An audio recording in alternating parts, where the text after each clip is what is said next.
नमस्कार जी। सत्साई सर। क्या नाम है जी आपका? सीमा यादव। बहन जी आप कहाँ से आई हैं? नारनौल जिला महेंद्रगढ़ हरियाणा से। बहन जी संत रामपाल जी महाराज से नाम दीक्षा आपने कब ली? 11 नवंबर 2008 को। बहन जी संत रामपाल जी महाराज से नाम दीक्षा लेने से पहले क्या आप कोई भक्ति साधना भी करती थी? हाँ जी, हम संत रामपाल जी महाराज से नाम दीक्षा लेने से पहले सभी देवी देवताओं की भक्ति करते थे और जो कावड़ वगैरह ये सभी करते थे। तो फिर आप संत रामपाल जी महाराज की शरण में कैसे आई?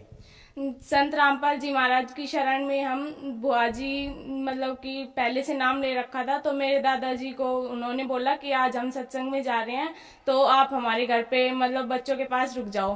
तो दादाजी वहाँ पे गए, दादाजी को बुआ जी बुक दे के गई थी कि ये बुक आप पढ़ लेना इतने। तो दादाजी ने वो बुक पढ़ी और ज्ञान समझ में आ गया और दादाजी ने नाम दीक्षा ली संत रामपाल जी महाराज जी से। उसके बाद मेरी मम्मी और पापा जी ने ले लिया, उसके बाद हम लोगों को दिलवाया। संत रामपाल जी महाराज से नाम दीक्षा लेने के बाद क्या आपको कोई लाभ भी प्राप्त हुए?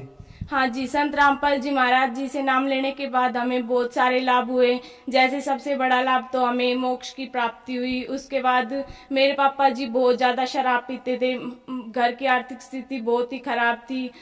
यहाँ तक कि इतनी शराब पीते थे कि जब मेरा भाई पैदा हुआ तो 6 दिन तक तो घर पे भी नहीं आए थे मेरे पापा जी। और इसके अलावा शराब पीने के कारण मेरे पापा की रीढ़ की हड्डी टूट गई थी, तो बिल्कुल मतलब चल भी नहीं सकते थे। तो गुरुजी संत रामपाल जी महाराज के कारण पापा बिल्कुल सही हो गए, शराब भी छोड़ दी पापा ने। उसके अलावा घर में मतलब बहुत सारे पैसे बढ़े, मम्मा ने जहाँ पैसे रख रखे थे उससे एक्स्ट्रा पैसे मिले मम्मा को।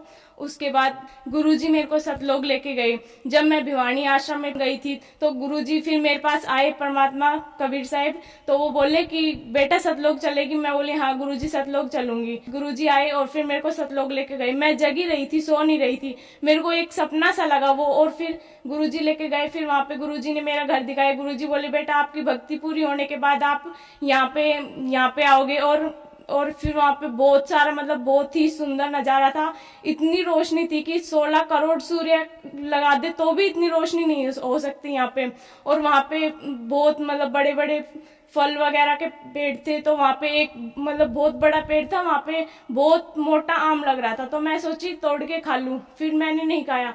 मैं सोची गुरुजी क्या सोचेंगे कि बिना बिना पूछे ही खा रही है ये, तो फिर मैंने नहीं खाया। तो फिर गुरुजी ने सिंहासन दिखाया, वो बहुत बड़ा था। कबीर साहब वहाँ पे बैठे हुए थे, बिल्कुल सोने का जैसा था। फिर गुरुजी मेरे को लेके आए नीचे, तो गुरुजी ने मेरे को चूरमे का प्रसाद दिया। मेरे को ये भी नहीं पता गुरुजी कहाँ से लेके आए थे चूरमे का प्रसाद और कहाँ से वो आया। तो गुरुजी ने मेरे को दिया और फिर मैं नीचे आई तो मैं चिल्लाने लग गई जोर जोर से कि गुरुजी आए हैं, गुरुजी दर्शन कर लो गुरुजी के। तो गुरुजी ने बोला कि नहीं बेटा चुप, किसी को नहीं बताना। तो मैं चुप हो गई। गुरुजी ने मेरे को प्रसाद दिया, मैंने गुरुजी को खुद के हाथों से प्रसाद खिलाया चूरमे का। वो चूरमा इतना था कि हाथों से बिल्कुल घी टपकने लग रहा था नीचे।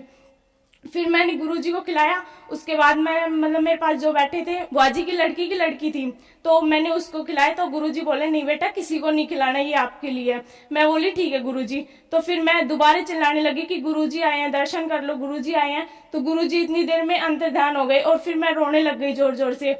मैंने चूरमे का प्रसाद खाया। फिर मैंने जो मेरी भाजी की लड़की मेरे पास लेटी हुई थी, मैंने उसको भी खिलाया। उसके अलावा मेरे पापा जी का बहुत बड़ा एक्सीडेंट हुआ था। आगे ट्रोला था बहुत बड़ा और पापा पीछे ट्रैक्टर पे थे, तो वो उसके अंदर जाके बिल्कुल ठुक गया और पापा के बिल्कुल खरोच भी नहीं आई संत रामपाल जी महाराज की दया से। और इसके अलावा मेरे भाई पैदा हुआ तभी से इतना बीमार रहता था कि वो एक दिन घर पे रहता था तो 2 दिन डॉक्टर के पास ही रहता था, इतना ज्यादा बीमार था। तो संत रामपाल जी महाराज की दया से वो भी ठीक हो गया। और इसके अलावा मेरी सिस्टर है, उसके गले में प्रॉब्लम थी बहुत बड़ी कि ना तो वो सांस ले सकती थी और ना कुछ खा पी सकती थी, कुछ भी उसके नीचे नहीं जाता था। तो यहाँ पे डॉक्टर को दिखाया तो वो बोले कि जयपुर चेक कराओ इसको। फिर जयपुर चेक करवाया, जयपुर वाले बोले यहाँ पे नहीं होगा, आप गुड़गांव लेके जाओ। तो उसको गुड़गांव लेके गए। फिर उसके बाद डॉक्टर ने कहा कि 6 महीने तो इसकी मतलब दवाई असर ही नहीं करेगी, उसके बाद थोड़ी बहुत असर करेगी और ये भी कोई पक्का नहीं है कि ये ठीक होगी या नहीं होगी, इसका बचना बहुत ही मुश्किल है। तो पापा ने दिमाग लगाया, थोड़ा सोचा कि मतलब इसके नाम खंडित हो रहे होंगे। तो फिर वहां पे नामदान की मतलब कांटेक्ट किया किसी के पास और पूछा कि मतलब कहाँ से गया। तो इसका नाम शुद्ध करवाया, अमृत जल पिलाया। तो अमृत जल इसने बहुत आसानी से पी लिया, है जहाँ की एक बूंद नहीं जा रही थी इसकी गले के नीचे, और वो उसने पानी आराम से पिया। उसके बाद इसने नारियल का पानी पिलाया, वो भी इसने आराम से पी लिया। संत रामपाल जी महाराज की दया से वो भी ठीक हो गया। मैं बहुत तेज बीमार हो गई थी और मतलब मेरे को ये नहीं पता चलता था कि मेरे क्या होता है क्या नहीं होता। मैं मतलब स्कूल में पढ़ रही हूँ, बेंच पे बैठी हूँ तो मैं बेहोश होके गिर जाती थी वहां पे, और घर पे पैड़े में हूँ तो पैड़े में गिर जाती थी। जहां भी हूँ मेरे को कुछ नहीं पता चलता था मेरे साथ क्या होता है क्या नहीं होता। मैं बहुत ज्यादा बीमार हो गई थी, तो पहले नारनौल के डॉक्टर ने दिखाया, तो उन्होंने कहा कि भाई तू सोचती ज्यादा है तो इसका कोई इलाज नहीं है। तो उन्होंने मेरे को दिन में 6 तो इंजेक्शन देते थे वो, और दवा बहुत। तो मैंने डॉक्टर को कहा नहीं मैं दवा नहीं लूंगी इतनी सारी, आप इंजेक्शन दे दो। फिर उसके बाद उन्होंने कहा नहीं दवा तो लेनी पड़ेगी, वैसे आप कैसे ठीक हो सकते हो। तो फिर पापा बोले नहीं भाई इसका यहाँ पे इलाज नहीं हो सकता, ये यहाँ पे थोड़ा बहुत भी असर नहीं है, इसको जैसे थी वैसे ही है, कुछ ज्यादा ही बीमार हो रही है, मतलब पहले चल सकती थी अब ये चल भी नहीं सकती है बिल्कुल। तो पापा जयपुर लेके गए, जयपुर वाले डॉक्टर ने भी कहा कि भाई ये सोचती ज्यादा है या फिर मतलब कोई बात है जो ये किसी को नहीं बताना चाह रही।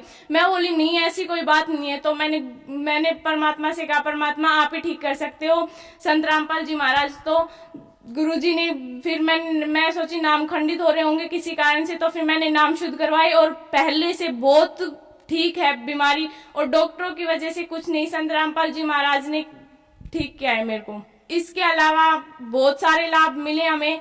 मेरी जो सिस्टर थी उसकी अभी रमैनी हुई है परमात्मा की दया से, बिना दहेज उसकी रमैनी हुई है। रमैनी शादी को बोलते हैं, जो शादी होती है वैसे हमारे रमैनी गुरुजी रमैनी करते हैं, तो वहां पे ना तो दहेज लिया जाता ना ही बैंड बाजा, कुछ भी नहीं होता, बिल्कुल सिंपल शादी होती है। संत रामपाल जी महाराज से नाम दीक्षा लेने के बाद आपको बहुत सारे लाभ प्राप्त हुए, तो जो दर्शक आज आपको देख रहे हैं आप उन्हें क्या संदेश देना चाहेंगी? उन्हें मैं संदेश तो क्या देना चाहती हूँ, पर मैं उनसे प्रार्थना कर सकती हूँ कि परमात्मा आए हुए हैं संत रामपाल जी महाराज, उनसे उनकी भक्ति समझो, बुक्स पढ़ो, बहुत सारी बुक है, या फिर टीवी चैनल पे बहुत सारे चैनल पे सत्संग आते हैं, उनके सत्संग सुनो और अपनी मोक्ष प्राप्ति करवाओ। संत रामपाल जी महाराज से नाम दीक्षा कैसे प्राप्त की जा सकती है? संत रामपाल जी महाराज से नाम दीक्षा प्राप्त करने का बहुत ही सरल आइडिया है। आप टीवी चैनल पे सत्संग आता है उस पे देख सकते हो, या बुक्स के पीछे भी नंबर रहते हैं, हर बुक्स के पीछे नंबर मिलेंगे, उस पे आप कांटेक्ट करके आपके जो भी जितना पास नामदान पड़ता है वहीं से आप नाम दीक्षा प्राप्त कर सकते हैं। धन्यवाद जी। सत्साई।